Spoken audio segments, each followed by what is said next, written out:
Sporting Tribune fans, we have a brand new podcast. I got my host here, the main host, Nick Gallo, and our podcast is called Holding Court with the LA Kings. Nick, fantastic podcast. Glad to have you on. First and foremost, welcome to the Sporting Tribune family. Thank you. Appreciate it. Yeah, it's been awesome. Shout out to Arash, great dude, and a lot of great people. Also, shout out to DC. Off camera over here. Got some star power here. Got a special guest in the house, Donovan Carter. For those who don't know Donovan, he played Vernon Littlefield on the hit show Ballers with The Rock. But going to The Rock real quick, talking about the puck, the Kings last year was a top 12 NHL team. Nick, walk us through how the Kings can kind of, keep that momentum and keep that 12 title still. Yeah, well, not to sound like a broken record, I know I've mentioned this already, but one of the things was they got bullied a little bit by Edmonton. They're, obviously have a lot of skill with McDavid, Draisaitl, that's what they're known for, but they also kind of bullied the Kings a little bit. So, I mean, for them to stay on top and be a perennial playoff contender, they added some size, which is good, but yeah, I think that's kind of their focus, get a little bit tougher, and they've done that, so I like their odds. Yeah, we love it too. So, talk about this division. It's a really tough division. You got the Sharks. And talk about how competitive, it's a top 12, but how the Kings actually maintain that top 12 playoff position, especially with the injuries to Drew Doughty. Yeah, so like you mentioned, the Sharks, a couple of the teams are a little bit in kind of a rebuild in the division. Sharks are going to be tough in a few years. Guys like Will Smith, and then last year's first overall pick, Macklin Celebrini. So they're going to be a nightmare soon. It's the window's now for the Kings, honestly, because same thing with the Ducks. They're also going to be nasty in a few years. So, yeah, the window's now, and Kopitar kind of, some might say kind of at the end of their window. Yeah. He would probably disagree. And another guy, Doughty, same thing, who you mentioned, he got that injury. But, yeah, that injury to Doughty, that's a tough one. I mean, Kings fans for sure, especially in the preseason, that hurts. But it really opens up a good opportunity for a guy like Brandt Clarke, who, a top draft pick, top prospect for the Kings, likely their number one prospect, really, in their organization. So he's got a huge opportunity to jump in and really show he could be an NHL star player. So he's going to get that opportunity. So got to look at the silver lining. I like that you brought that up. Getting his reps in, right? Getting his reps while one of our star players out. Now, talk about life as a rookie. I know you were at rookie camp not too long ago in El Segundo. Talk about how the rookies look like. Do they look sharp? Are they ready to dominate the ice, as you can see? To be honest, and I attend the rookie camp every year. It started as a fan, and then as I started working in hockey, I attend every year, and I keep it real. I'm honest. Yeah. They looked really good. They really did. They looked really good. There was a few guys who are right on that bubble of being NHL players. Yeah. Like I mentioned, Brandt Clarke is one of them. There's a goalie, Eric Portillo, who, it sounds weird. You don't want to see him in the NHL this season because that probably means one of the other two goalies got hurt. Wow. However, when he does come up, I think Kings fans are going to get to see a very, very good goalie. So Portillo's definitely a guy to watch. There was some other guys who you maybe wouldn't expect, but if anyone hasn't yet read or seen my report from the Rookie Face-Off, I go over a few of my top performers, and there's a couple maybe surprises on there, which is a good sign. Rookie Face-Off, looking for that article. Guys, that article to reference is on the sportingtribune.com. Log in and take a read on that wonderful article. Nick, another thing I want to talk about is, hockey is hot, in Los Angeles. And I see that because you're seeing expansion teams like Vegas, for example. The Golden Knights are doing well right now. You're talking about the Cracklins over there in Seattle. Hockey is a hot commodity. Can you talk about when you grew up, what made you fall in love with the game of hockey? That's a good question. Honestly, I don't know.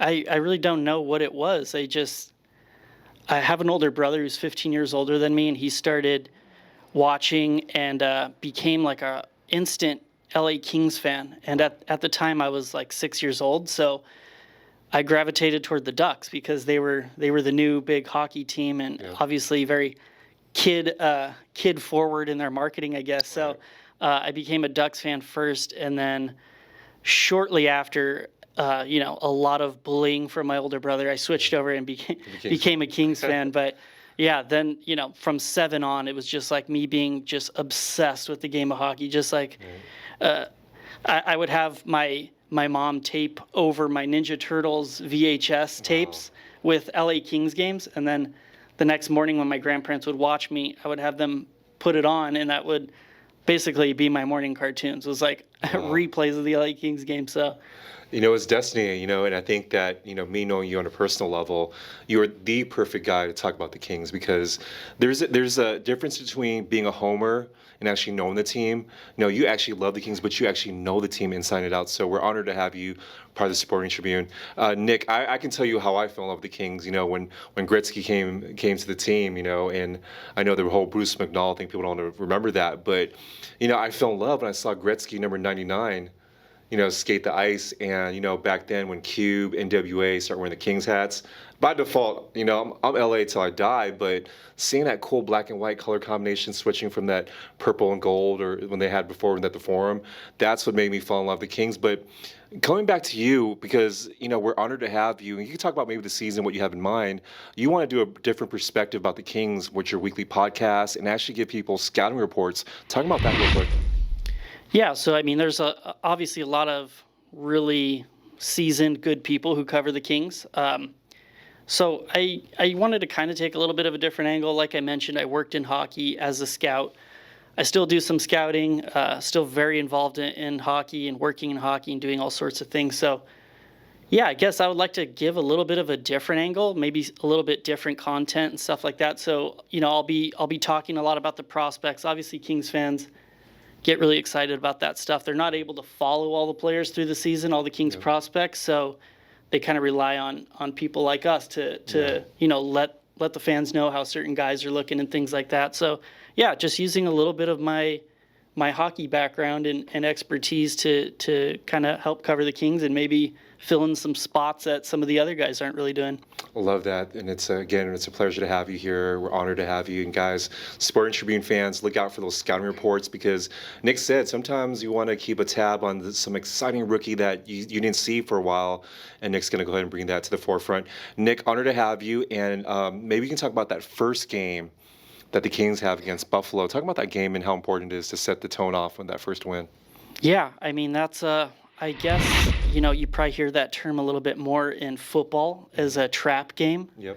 It's maybe a little bit of a trap game, because Buffalo is one of those teams who's probably still in a rebuild or maybe starting to kind of come out of it a little bit. Really young team, got some really good young players.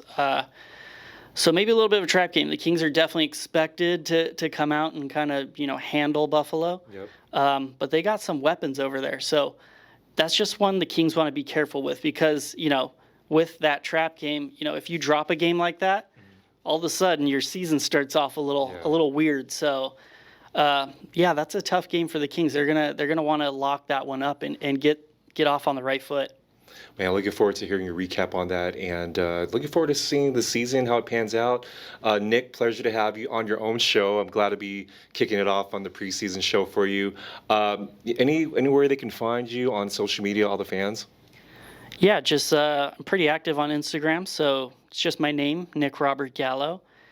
And then we're going to be doing a lot of cool stuff on the Sporting Tribune, so make sure to follow the Sporting Tribune. And the Sporting Tribune YouTube. So all of my holding court stuff previously on my YouTube channel, that's going to be all going through the Sporting Tribune now. So, and it's going to get a lot better. So make sure to follow Sporting Tribune. Guys, that concludes our first episode of Holding Court. Can't wait for the first one against Buffalo. And Nick, thank you for having us on here. And that concludes this episode. Bye from the Sporting Tribune. Thanks for doing my job for me, man.